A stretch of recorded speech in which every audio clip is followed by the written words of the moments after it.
A Study of Politically Correct Language by Melissa Blank. The Compact Oxford English Dictionary defines political correctness as the avoidance of language or behavior considered to be discriminatory or offensive to certain groups of people. This is the strict definition of the phrase with no negative or positive connotations.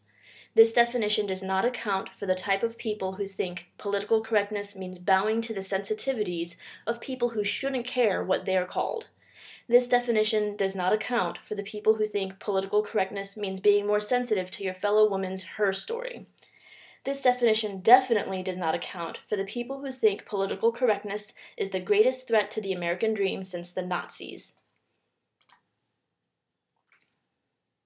In the early 20th century, political correctness was used literally to refer to a communist who towed the party line. Saying that Comrade Jones made a politically correct statement probably meant that statement was not morally or ethically correct, even if it was politically correct. The emergence of advanced identity politics, including the civil rights movement, second-wave feminism, and the Pride movement, led to politically correct thinking involving greater sensitivity to marginalized groups. Eventually, political correctness came to have a connotation of oversensitivity. You can't call me bald, I'm follicularly challenged. You can't call me white, I'm pigment impaired. Suddenly, political correctness infringed on everyone's freedom of speech. Never mind the fact that the First Amendment limitations on free speech involve speech that accomplishes or comes near to accomplishing some result which the law may guard against, like inciting a race riot. The reason why fighting words are categorically excluded from the protection of the First Amendment is not the content of the idea, but the socially unnecessary mode of expressing the idea. It's not what you say, it is how you say it. Politically correct speech can be called Orwellian, totalitarian, a crime against the intentions of our founding fathers. Saying something racist is not politically correct, obviously. What is often less obvious is the fact that calling someone racist for saying something racist has no bearing on that person's First Amendment right to say something racist.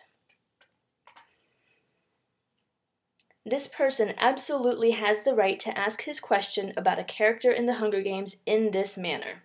It is not necessarily politically correct, but it is not against the law. The big deal, then, is in the method of communication. Is this person trying to announce to the world that he is a racist? A better question is he actually a racist? If the only way we can judge this person as a racist or not a racist is by the language he chooses to use, how do his choices define him? Maybe he is the single most sensitive and inclusive person in his state. Is there any way to know for sure if this is the language he chooses? Legally speaking, politically correct language is not actually a form of censorship. The Supreme Court has not categorically prohibited racial, ethnic, or gender-based slurs. It could be argued that it is politically incorrect to call a group of men and women guys. It is also inaccurate, as most men would likely argue if they were called ladies. Ultimately, it can be considered politically incorrect to use marked language when there is a more accurate way to refer to someone. A chairman of the board or a chairwoman of the board could both be called a chairperson of the board. In much the same way, a football player would be assumed to be male unless you added some referent to mark her as a female football player. Or this man, who could be a doctor, or a paramedic, or maybe a nurse. But if he's a nurse, he must be a male nurse. What is the big deal? It's only words, right? Who cares if people call me a brown bitch? Sticks and stones may break my bones. And if I tell you that it hurts my feelings when you call me anything besides a Dominican American woman, that should be enough. Lewis says that we should speak to those whose suffering is mocked before concluding that this speech builds character. Self-identification is a hard-fought right that is often difficult for people in dominant groups to relinquish to people in marginalized groups.